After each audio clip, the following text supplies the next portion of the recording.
Michael Archambault here with Windows Phone Central, and today we're taking a look at Lenovo's Miix 10 Windows 8 tablet. This is an Intel Atom tablet. It weighs in just under 1.3 pounds. Lenovo has chosen to build the tablet from what is a cheap plastic, unfortunately. The tablet itself does feel sturdy. It doesn't feel like it's going to break or crack, but the materials used definitely feel a bit cheap. On the front we have a semi-large border around the LCD screen. It's definitely one of the larger borders I've seen on any of the units, especially up here on the top. That doesn't mean this is a bad tablet by any means. Like I said, it does feel sturdy, and I don't think it will break on anyone. But the materials are a cheaper choice, and this is a consumer grade tablet. So there's obviously some choices here to keep the pricing down, but we just wish they would have chosen a sturdier feeling material. If we flip it over to the back side, they chose this metallic feeling, this metallic painted plastic. Once again, feels sturdy. I don't feel like it's going to break in my hands, but it's definitely not the highest of quality. It would have been nicer, instead of just painting this metallic gray, to actually have made this metal. Although that would have, put up the weight a bit more, definitely would have been preferable. The tablet itself is a decent tablet, though. It starts at $479. Let's just take a look at the port selection that you have on here. The right-hand side, there is no port selection. The top-hand side, we have a headphone jack in the upper right-hand corner, and the upper left-hand corner houses the power button. If you're used to some of Lenovo's other tablets, like the ThinkPad tablet, this has actually been reversed, so you got to get used to that a bit. The left-hand side is really where we're going to find all our ports and our day-to-day switches. We have our volume rocker up and down right here.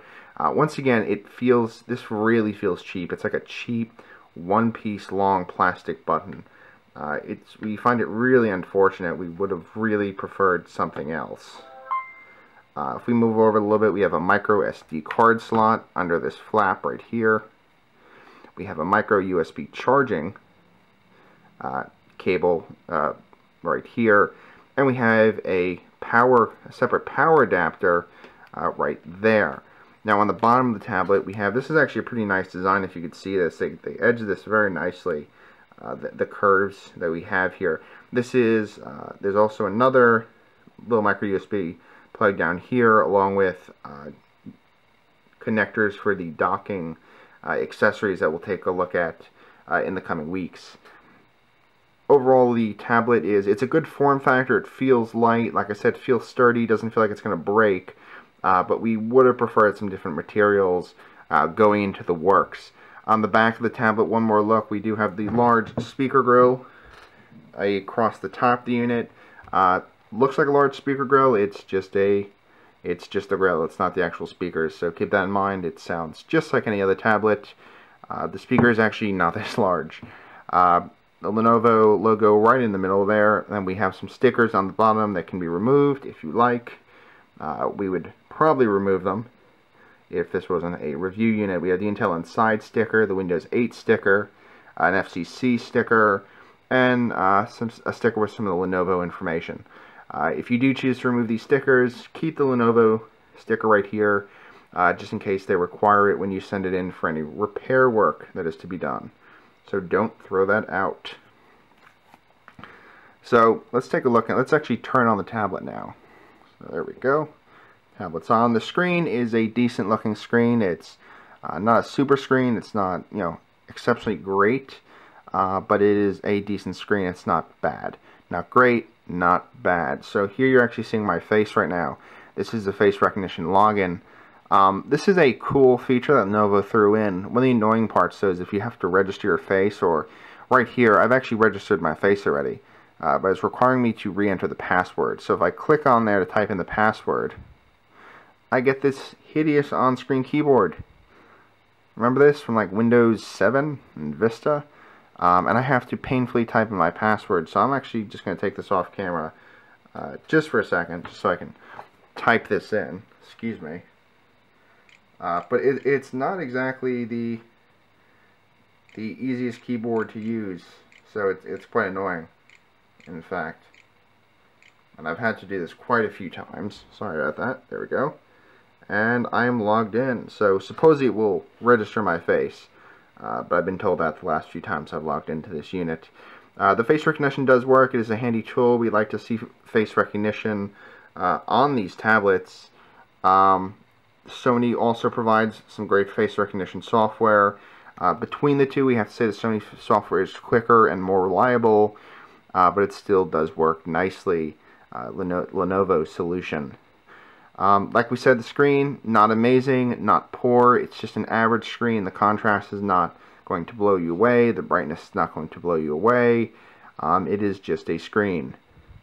Lenovo usually goes pretty light on preloading applications. In terms of, we have some preload apps here. We have Kindle, Evernote, Zenio, eBay, Skype. Probably a lot of things you'll actually use. Lenovo's tools that are preloaded are the Companion tool, the Support tool. We've taken a look at these before, but they give us quick access to Lenovo's support community and support services. See if this will load up quickly. They're not exceptional tools, but they do work. And they are nice to have around. Here we go. We're launched right into product registration, excuse me. Then we also have user guides, knowledge bases. You can see we can jump right to their community discussion forum. Let's just close that. We have this one is Lenovo Companion. We do like this app. It does give access to a lot of the hardware functions, controlling the webcam, how the audio hears you. So we are a fan of the Companion app. There's another app that Lenovo usually throws onto its devices. We don't see it here. But usually it's a collection of advertisements for other Lenovo accessories, so I'm actually very happy not to see it right now. Lenovo also includes their SugarSync cloud storage, which gives you 5 GB of free storage in the cloud. Not really needed, especially with Windows 8.1 coming out, since we'll be having integrated SkyDrive. Of course, Microsoft Office, Intel AppUp is also thrown on here.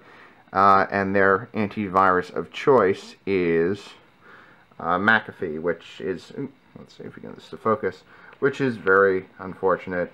We are not McAfee fans at all. I don't think anyone is. But you can always get rid of that.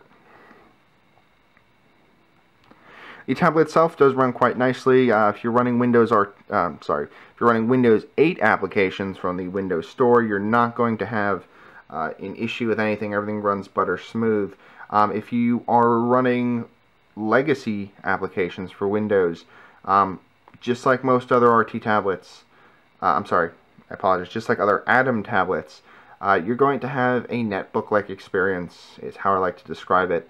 Atom is not really designed to be a multimedia monster, so throw on Spotify, some of the other apps that are not yet in the Windows Store, but don't get too excited that you're going to be running the latest and greatest software that everyone else has on their regular Windows machines. Once again, this is an Atom tablet. Now, this being an Atom tablet does have a few limits to it. There is no USB 3.0 available. In fact, Lenovo didn't even put a USB 2.0 in here. Very disappointing. It's obviously due to the size they want to get this tablet down to, but we would have loved to have seen a USB 2.0 slot at least. The Atom processor also limits the RAM to 2 GB, which is what's currently loaded in here. In addition, it limits the speed between the SSD drive. Not really too many problems with that though. The machine, like I said, runs really well, and Atom tablets are here for the battery life. This gets about 7 hours of battery life. Not terrible sounding, but not great either. We see a lot of 10+ hours on Atom tablets, so the fact that we don't see that here is a little disappointing. So we wish Lenovo would have invested a little bit more in battery life. Overall, the Lenovo Miix 10 is a decent consumer tablet. We do feel there are some better options out there, especially for $479. Lenovo usually likes to price their items high and then give what they call sales on their website. So it wouldn't be very unlikely if we actually see this unit selling for like $350.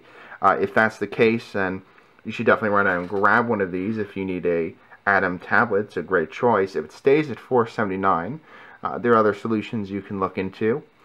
For the full review on this tablet, and if you have any questions or comments, visit windowsphonecentral.com. Thanks.